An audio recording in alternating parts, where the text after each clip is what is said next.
Before undergoing laser sinus surgery, hobbies such as collecting antique dolls were virtually impossible for 66-year-old Elaine Van Kyken. She suffered from typical sinus pain, including aching eyes and headaches. If I, would get one of these headaches, I was just done for the day. That was it. I just would bury my head and wish I would die almost. In December, Mrs. Van Kyken underwent laser sinus surgery at Butterworth Hospital in Grand Rapids. Dr. Chris Helmus cleared her obstructed sinuses with a YAG laser, a high-powered tool that produces intense light. By magnifying the light energy and passing it through a bunch of tubes and speeding up the light and then driving it out through a tiny little pinpoint opening, energy is created. Dr. Helmus says the laser causes less bleeding, which makes viewing of the sinuses much easier.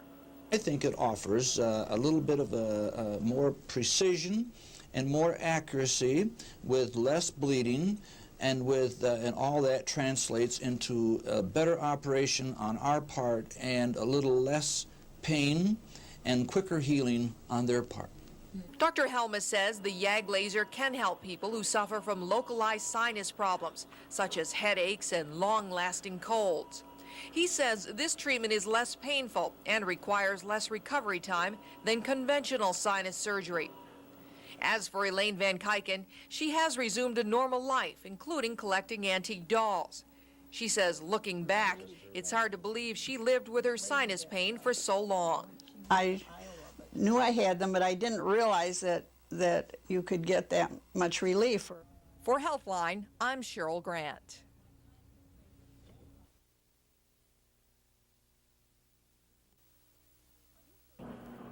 A hysterectomy, or removal of the uterus and cervix, is one of the most common operations in this country.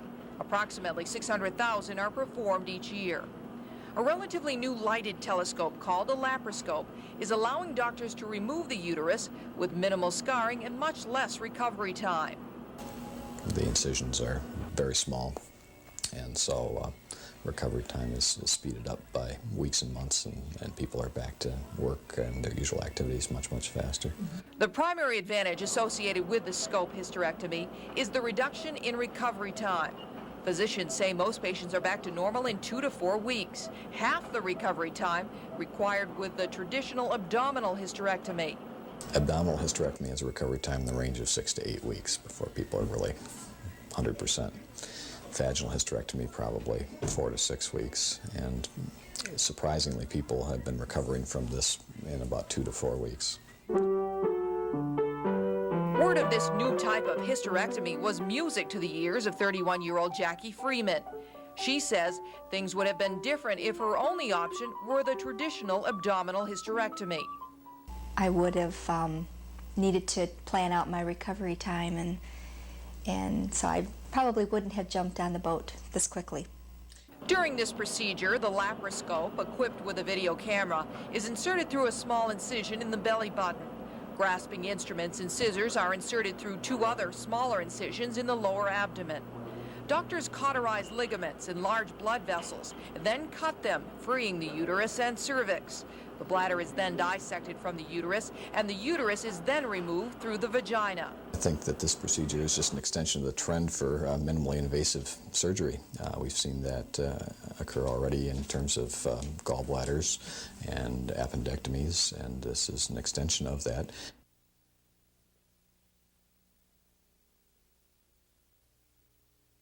And to use traditional surgical instruments.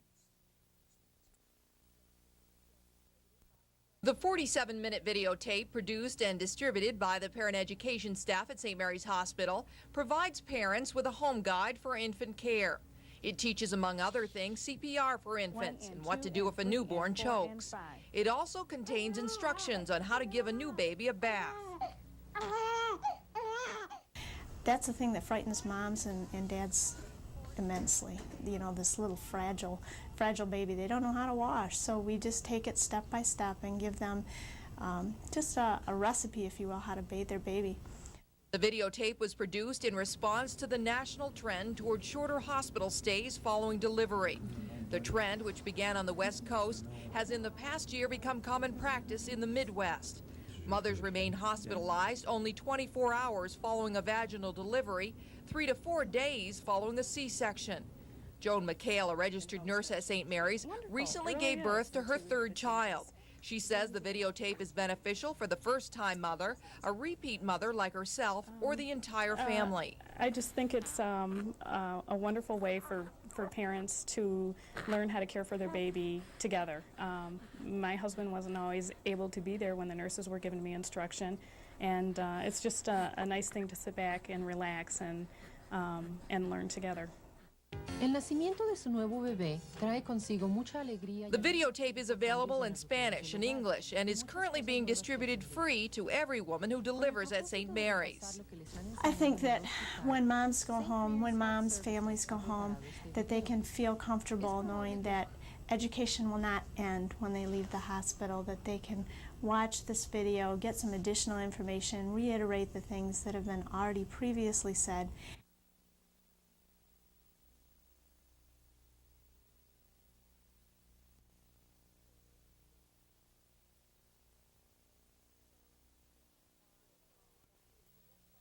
One out of every 11 men over the age of 50 will get prostate cancer. The risk is even higher for African Americans. Unfortunately, the disease goes undetected because many men neglect to undergo regular exams. When left untreated, the disease can spread, becoming more difficult to cure, often resulting in death. The disease is incurable if it's spread beyond the prostate gland.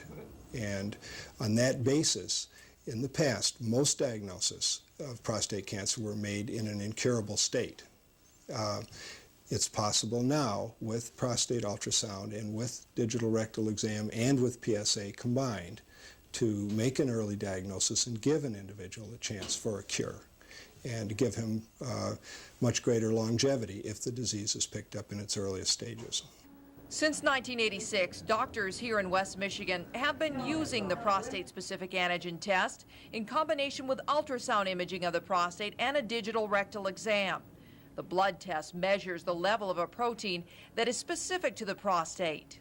It can detect presence of prostate cancer, and depending on what the level of the PSA is, the higher the level, the more likelihood, the greater the likelihood of prostate cancer.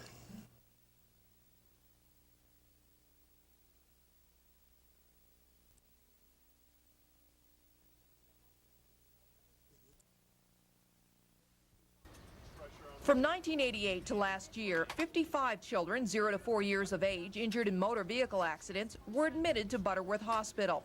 7 of those children died, including the youngster in this video. 4 of the kids were not restrained in child safety seats. 2 others were improperly buckled up. Trauma experts say kids in this age group in West Michigan use safety seats only 40% of the time. This is well below the national average. In Western Michigan, these statistics tell me that we are 60% not compliant, that children still are dying needlessly because they are not buckled properly or not buckled at all. These new numbers also indicate people in West Michigan are breaking the law. In this state, infants 0 to 4 must be restrained in safety seats. In addition to West Michigan's poor compliance for infants, kids 5 to 16 are also not restrained. 145 kids in that age group were admitted to Butterworth. 10 died. None was wearing a seatbelt. Trauma experts say there are a number of reasons why our safety seat and seatbelt compliance is so low.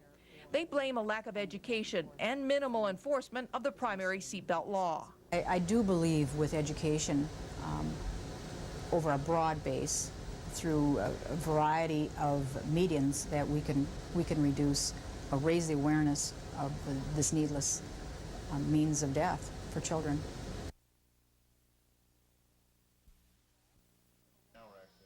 Sigmoidoscopy involves the use of a long fiber optic tube which probes the rectum and first part of the colon for precancerous growths. In the past, the tube was a rigid device which often caused a great deal of discomfort for patients. But now, with the introduction of new technology, there is very little pain. There's a sensation of gas, a sense of urgency in some patients, but I think probably 90 to 95% of the patients literally tolerate the procedure. It takes a simple few minutes to do, and they're able to resume whatever activities they were doing as soon as the test is completed. Sigmoidoscopy is not perfect, but doctors say it's the best screening tool they have to date to catch colon cancer early.